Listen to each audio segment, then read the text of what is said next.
Hello guys. तो हम लोग आ गए हैं फिर से डिस्कशन करने के लिए ऑर्गेनिज्म पॉपुलेशन का टेस्ट नंबर 2। ठीक है ना।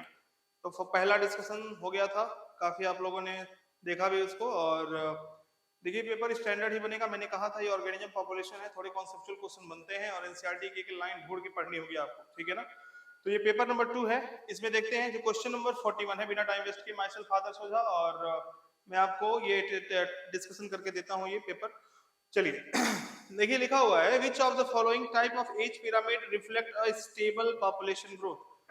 पॉपुलेशन ग्रोथ स्टेबलाइज कब होगा? ना तो डिक्लाइनिंग ना तो इंक्रीजिंग, मींस ना घट रहा हो ज्यादा ना बढ़ रहा हो, उस केस में हम कहते हैं स्टेबलाइजिंग। पेज नंबर 227 पे आप देखिएगा, उस पे 3 आपको ग्राफ मिलेंगे। तो ध्यान से देखेंगे अगर, तो देखिए ये जो नीचे वाला है मान लेते हैं प्री रिप्रोडक्टिव। मानना क्या होता है? Pre reproductive. इसके ऊपर जो होता है वो ये सब होते हैं रिप्रोडक्टिव, और सबसे ऊपर जो होते हैं वो होते हैं पोस्ट रिप्रोडक्टिव। और हमने बताया है, इसके बारे में डिस्कशन की है कि अगर किसी भी देश में किसी पॉपुलेशन में रिप्रोडक्टिव वाले और प्री रिप्रोडक्टिव वाले नियरली सेम हो जाते हैं तो वहां पे स्टेबलाइजिंग हो जाता है। स्टेबलाइजिंग मतलब कि पॉपुलेशन का ग्रो करने का चांस बहुत कम रहता है और लगभग बराबर रहता है, स्टेबलाइज कर जाता है, स्टेबल हो जाता है, ना बढ़ता है ना घटता है। तो इस केस में जो हमें मिल रहा है शेप, देखिए शेप कैसा मिल रहा है, घंटे के आकार का, बेल शेप। क्या बोलेंगे? घंटा। घंटा जो हम बजाते हैं मंदिरों में। चलिए नेक्स्ट क्वेश्चन क्या कह रहा है? 42, pollination of rice. Of rice एक मेडिटेरेनियन ऑर्किड है, ऑर्किड का एक स्पीसीज जो ऑफ राइस है। ध्यान समझिएगा। अब ध्यान से इसमें समझना क्या है कि इसकी कहानी क्या है। ध्यान समझिए, एक फ्लावर है ऑर्किड का, उस फ्लावर का पॉलिनेशन होना है इंसेक्ट से। किससे? इंसेक्ट से। ध्यान से देखें, ये एक फ्लावर है, ठीक है। ये फ्लावर क्या करता है, अपना एक पेटल जो है वो इंसेक्ट, जो फीमेल इंसेक्ट है, मान लो यहाँ पे कोई मेल इंसेक्ट है, कौन है यहाँ पे? कोई मेल इंसेक्ट है, ठीक है ना। क्या है? Male insect. ओके, ये है फ्लावर। कौन सा फ्लावर है वो याद रखेंगे? ऑर्किड का ऑफ राइस। और जो कहाँ होता है? ये मेडिटेरेनियन में होता है। कहाँ होता है? मेडिटेरेनियन के फॉरेस्ट। याद रखेंगे इतना डाटा। होता क्या है इसमें, जो फ्लावर है वो अपना एक पेटल जो है वो फीमेल फीमेल इंसेक्ट, ये जो इंसेक्ट इसको पॉलिनेट करेगा ये मेल है। फीमेल इंसेक्ट के कलर और उसी के शेप, उसी के स्ट्रक्चर जैसा बना लेगा। तो होगा क्या, ये जो मेल इंसेक्ट है वो समझेगा कि ये फीमेल इंसेक्ट है और अपने पॉपुलेशन के लिए, ठीक है ना, अपने पॉपुलेशन के लिए वो दौड़ेगा इसके पास और ऊपर कूद जाएगा यहाँ पे। जैसे इंसेक्ट यहाँ आएगा, अब पॉलिनेशन हो गया। क्या हो गया? पॉलिनेशन हो गया, बट याद रखेंगे कॉपुलेशन नहीं हुआ। क्या नहीं हुआ? कॉपुलेशन नहीं हुआ। अब ध्यान से समझें, पॉलिनेशन हो गया लेकिन कॉपुलेशन नहीं हुआ, और इसी प्रोसेस को बोलते हैं स्यूडो कॉपुलेशन। क्या बोलते हैं? Pseudo copulation. प्लांट का काम तो हो गया लेकिन इस इंसेक्ट का काम नहीं हुआ, और इसे बोलते हैं स्यूडो कॉपुलेशन या सेक्सुअल डिसीट। क्या बोलते हैं? Sexual deceit. ध्यान से समझेंगे। तो हम क्या लिखेंगे? Insect through pseudo copulation mechanism. कोई दिक्कत नहीं है, आपको ऑर्गेनिज्म पॉपुलेशन के सबसे लास्ट वाले पेज पे ये देखने को मिल जाएगा आसानी से। That is page number 238। Page number 238। Page number 238, ठीक है ना। कोई दिक्कत नहीं, आगे बढ़ते हैं। Read the following statement and select the correct option with respect to population attributes. पहला, population density is necessarily measured in numbers. देखिए पहला ही गलत बोल दिया है, ये आपको देखने को मिल जाएगा। नॉट लिखा हुआ है। क्या लिखा हुआ है? Not necessarily. सिर्फ नंबर से ही थोड़ी हम पॉपुलेशन डेंसिटी देखते हैं। तो यहाँ पे क्या होना चाहिए था? नॉट, मींस यहाँ पे नॉट होना चाहिए था। जहां पे आपको जहां पे पॉपुलेशन डेंसिटी के बारे में लिखा है उसमें भी चौथे पांचवें लाइन में देखेंगे तो ये नॉट लिखा हुआ है, तो ये तो गलत हो गया, लेकिन पूछा करेक्ट है। Next, tiger census is often based on pug marks, पैर के निशान और faecal pellets. Faecal pellets, yes सही है ये। Biomass is not a meaningful measure to know population size. यहाँ बायोमास से हम देखते हैं, मान लो कहीं बरगद का वृक्ष है, उस केस में हम नंबर थोड़ी देखेंगे। इसके लिए छोटे मोटे प्लांट है, छोटे मोटे प्लांट है, छोटे मोटे प्लांट है। तो इस केस में ये 4 प्लांट है लेकिन ये अकेला इस पे काफी है, तो इस केस में हम जो है नंबर नहीं देखते हैं, हम क्या देखते हैं? पॉपुलेशन डेंसिटी देखते हैं।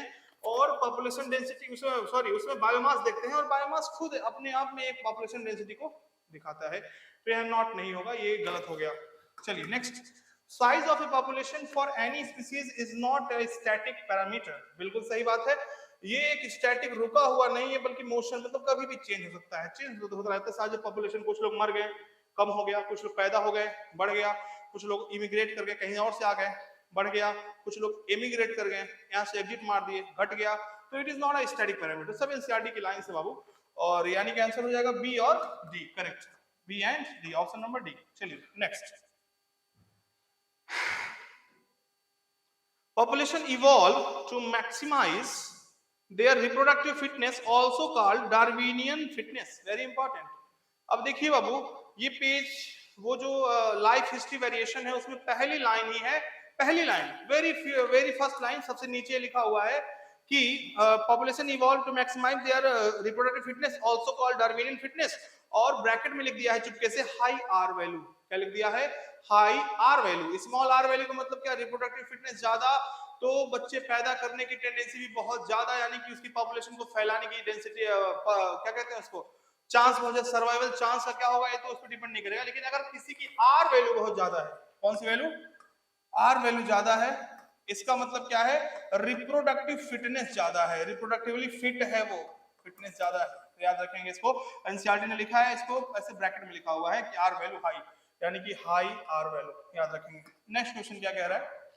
नेक्स्ट क्वेश्चन है, when we are in a hot room, जब हम किसी गर्म कमरे में होते हैं, हमें पसीना होता है, we sweat profusely, it is a means of maintaining homeostasis। तो बाबू ये कैसा है बताइए? फिजियोलॉजिकल है। कैसा है? फिजियोलॉजिकल। फिजियोलॉजिकल समझ रहे हैं? जब हमें ठंडी लगती है तो हम क्या करते हैं? कांपते हैं, और जब हम कांपेंगे तो फिजिकल एक्सरसाइज हो रहा है, और जब फिजिकल एक्सरसाइज होगा तो हमें गर्मी फील होगी, और इसीलिए हम कांपते हैं ठंडी में। और गर्मी में क्या होता है?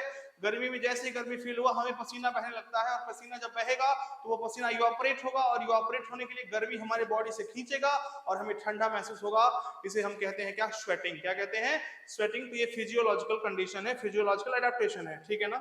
चलिए नेक्स्ट, यानी कि ऑप्शन हो जाएगा बी। चलिए ध्यान से, इसको पेज नंबर आप देख सकते हैं, मैंने कितनी बार बताया है, कितनी बार क्लास में लिखवाया भी है इसको। तो ये सब क्वेश्चन जो गलत कर रहा है समझो एक नंबर का वो क्या है? हाँ, पढ़ मूर्ख इंसान है। तो देखिए ध्यान से, नेक्स्ट क्या है? Why you ever never, क्या लिखा है? Why you never see cattle or goats browsing a wheat calotropis। तो मैंने क्लास में बता रखा है कि जो एबंडेंड एरिया होते हैं, जैसे बड़ा सा एरिया जहां पे कोई फसल उगाई नहीं गई है, वहां पे कुछ पौधे जमते हैं जिनका नाम है क्या? कैलोट्रोपिस। क्या नाम है बाबू? कैलोट्रोपिस। छोटे मोटे पौधे होते हैं जो कि एक केमिकल सिक्रीट करते हैं। क्या करते हैं बाबू? केमिकल, जिसका नाम है कार्डियक ग्लाइकोसाइडेज। Cardiac glycosidase. अब ये कार्डियक ग्लाइकोसाइडेज क्या नाम में कार्डियक है, इसे जो खाएगा बाबू, जो पशु पक्षी कैटल से खाएगा उसको कार्डियक अरेस्ट हो जाएगा। क्या हो जाएगा? कार्डियक, जो कि आजकल बहुत ट्रेंडिंग में चल रहा है, कार्डियक अरेस्ट, यानी कि जान भी जा सकती है तुरंत। तो इसीलिए अब ऐसा प्लांट खाने से क्या फायदा यार जिसमें केमिकल हो और तुम मर जाओ, इसीलिए कोई कैटल उसके आसपास जाता ही नहीं। तो ऑप्शन नंबर सी कह रहा है the plant produces poisonous cardiac glycosides. तो पेज नंबर 234 पे देख सकते हैं। किस पे देख सकते हैं? ये पेज नंबर 234 पे 7वीं 8वीं लाइन है, वहां पे देख लो, एनसीईआरटी में लेफ्ट साइड में है। चलिए नेक्स्ट आगे बढ़िए। Competitive exclusion principle stating that. तो कॉम्पिटिटिव गॉस ने कहा था। क्या कहा था? किसने कहा था? गॉस ने। क्या कहा था? बात कर लेते हैं। तो गॉस कॉम्पिटिटिव एक्सक्लूजन प्रिंसिपल नाम ही है प्रिंसिपल का, याद रखेंगे। उन्होंने कहा था कि दो क्लोजली, यानी कि इन्होंने कहा था क्या? Two closely related species competing for same resource, जो same resource, competing for same resource cannot coexist for long time. Means कोई दो इंटर स्पीसीज हैं, क्लोजली रिलेटेड स्पीसीज आसपास रह रहे हैं, उनकी जरूरत एक है, और वो जो रिसोर्स है वो सेम है दोनों का, उसके लिए कंपीट कर रहे हैं। तो ये 100% श्योर है कि वो दोनों लोग साथ नहीं रह सकते काफी समय तक। ऐसा गॉस ने कहा था, लेकिन ये सही नहीं है। ये सही नहीं है, इसको कौन झुटलाया था? मैकआर्थर ने। कौन सी थियरी दी थी उन्होंने? रिसोर्स पार्टीशनिंग की। और उन्होंने ये भी कहा था कि जो इवोल्यूशन हो रहा है वो कंपटीशन को नहीं बल्कि को एग्जिस्टेंस को तवज्जो दे रहा है, उसको सपोर्ट कर रहा है। ठीक है ना बाबू, तो आंसर क्या हो जाएगा? गॉस। चलिए ये पेज नंबर किस पे देखने को मिलेगा आपको? पेज नंबर 235 पे, पेज नंबर 235। नेक्स्ट क्या कह रहा है? Which of the following exhibiting, मतलब इसमें कौन म्यूचुअलिज्म शो कर रहा है? तो पहला mycorrhiza, okay. Wasp pollinating fig inflorescence, वे भी सही है। Sea anemone often found on the shell of hermit crab, sea anemone, तो ये भी है। पहला और दूसरा तो आप साफ साफ एनसीईआरटी में है, नोट्स में भी है, तो उसके हिसाब से भी ऑल ऑफ दिस मार सकते हैं, यानी कि डी वाला हो गया। तो ऑप्शन नंबर 48 का डी होगा, और ये सब एग्जांपल देखने को मिल सकते हैं आपको पेज नंबर 237 पे। किस पे देखने को मिलेंगे? 237 पे। नेक्स्ट 49 क्वेश्चन कह रहा है the interdependent evolution of flowering plant and pollinating insect together is known as. देखिए पहले क्या होता था, पॉलन रॉबर्ट्स होते थे, ऐसे इंसेक्ट होते थे जो आते थे और पॉलिनेशन किए बिना नेक्टर चुरा के लेके चले जाते थे, पॉलन चुरा के लेके चले जाते थे, उनको कहा गया पॉलन रॉबर। क्या कहा गया? Pollen robber. अब प्लांट को घाटा होने लगा, इसके लिए प्लांट ने खुद का एक मैकेनिज्म इवॉल्व किया, जिसको मैंने बताया सूडो कॉपुलेशन, कि ठीक है तुम आओ, तुमको हम पॉलन भी नहीं देंगे और पॉलिनेशन भी करा लेंगे। समझ में आया कि नहीं आया?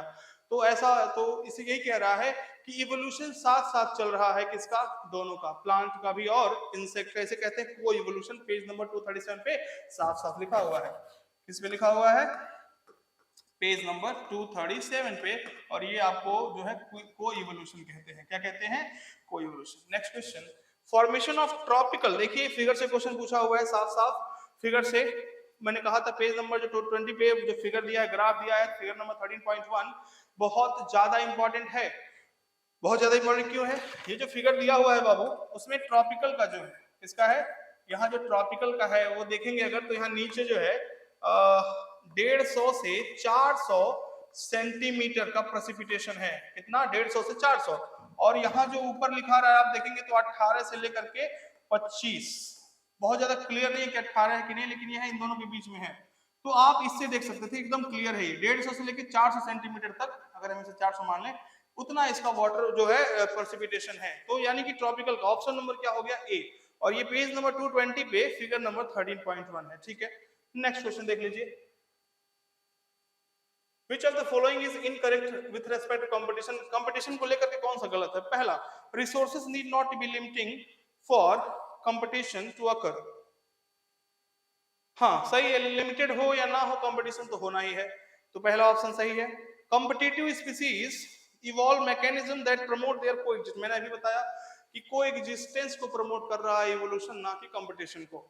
कॉर्नेल्स field experiment is an example of competitive release, very important. मैंने बताया था आपको कि कंपटीशन, मैंने बताया था कि दो तरह के वहां पे प्रजातियां रहती थी, किसकी? बैर्नेकल की। एक था बैलेनस और एक था कैथामेलस। एक क्या था? एक बैलेनस था जो बड़ा था और एक कैथामेलस था जो छोटा था। तो जब फूड की कमी हुई, रिसोर्स लिमिटेड हुए, तो अब दोनों में से खाने एक ही खाना मिलेगा, तो किसको मिलेगा डिसाइड कैसे करेंगे? जिसकी बॉडी साइज बड़ी हुई, जो सुपीरियर था, वो इंफीरियर वाले को यानी कैथामेलस को बैलेनस ने मार के भगा दिया। इसे कहते हैं कॉम्पिटिटिव रिलीज। क्या कहते हैं बाबू? इसे कॉम्पिटिटिव, एक को जाना पड़ेगा, एक को क्या करना पड़ेगा? जाना पड़ेगा। चलिए, तो ये भी क्या लग रहा है? सही है। लास्ट में क्या है? Only closely related species can show competition, ऐसा बिल्कुल नहीं है, बिल्कुल भी अनरिलेटेड। जैसे मैंने एग्जांपल बताया था आपको फ्लेमिंगोज और फिशेस वाला, याद करिए। फ्लेमिंगो थे और फिशेस थे, वो लोग जू प्लैंकटन के लिए मार कर दिए थे बाबू। तो जो आपका फ्लेमिंगो बर्ड है और फिश है, दोनों एकदम क्या है? जुदा है, एकदम अलग है। दोनों की स्पीसीज में कहीं आसपास का भी डिफरेंस नहीं है। तो दोनों देखो स्पीसीज अलग हैं, एकदम दूर का रिश्ता है, लेकिन फिर भी कंपटीशन हो रहा है सेम रिसोर्स के लिए। तो कंपटीशन होने के लिए जो है सेम रिसोर्स जरूरी है। क्या होना जरूरी है? सेम रिसोर्स के। अगर मान लो कोई भी दो है, मान लो कि तुम बहुत भूखे हो, एक हड्डी का टुकड़ा है, एक मांस का टुकड़ा है, एक कुत्ता आ रहा है, तुम आ रहे हो, कंपटीशन हुआ कि नहीं हुआ? कुत्ता भले तुम्हारा स्पीसीज नहीं है, लेकिन टोटली अनरिलेटेड स्पीसीज हो दोनों लोग, लेकिन फिर भी कंपटीशन हो रहा है। तो अगर कोई ये कहा, जैसे डार्विन ने कहा था कि कंपटीशन तभी होगा जब टोटली क्या हो? सेम स्पीसीज हो या एकदम क्लोजली रिलेटेड स्पीसीज हो, दो की गलत है बिल्कुल भी।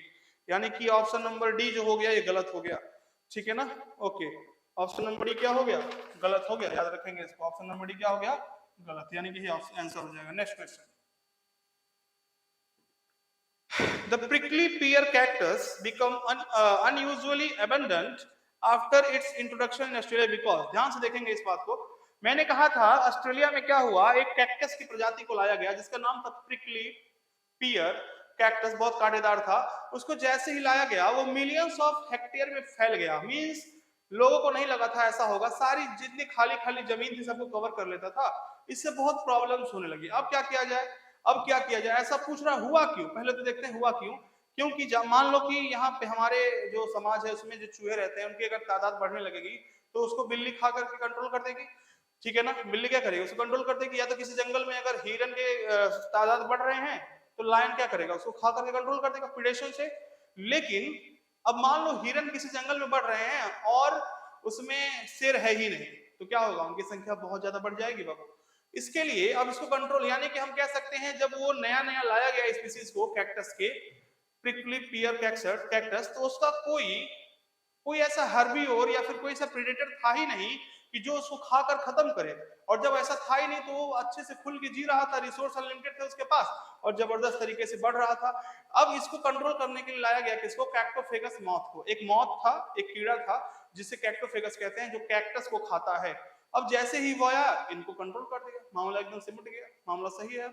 उसका प्रेडेटर भी है, प्रे सब एक साथ रह रहे हैं, कोई दिक्कत नहीं, तुम थोड़ा बढ़ोगे हम तुम्हें खा कंट्रोल कर लेंगे, ठीक है ना। तो यानी कि ऑप्शन नंबर 1 कह रहा है हैड नो को इवॉल्व हर्बिवोरस, सही कह रहा है, हर्बिवोरस प्रेडेटर होते हैं, यानी कि ये इसलिए बढ़ रहा था क्योंकि हर्बिवोरस कोई था ही नहीं जिसको खा सके। तो पहला ही ऑप्शन सही है, 52 का फर्स्ट। चलिए नेक्स्ट 53 क्वेश्चन कह रहा है इकोलॉजी टेक्स इनटू अकाउंट। तो इकोलॉजी है क्या, it is the relation between ecosystem मतलब ऑर्गेनिज्म और उसके इन्वायरमेंट, मतलब मेरा इस इन्वायरमेंट के साथ क्या रिश्ता है, इस एटमॉस्फेयर के साथ क्या रिश्ता है, यही बताता है इकोलॉजी। कौन बताता है, इकोलॉजी, यानी कि ऑप्शन नंबर क्या हो जाएगा, D. Next question, ecology factors which are most strong determinant of various biomes.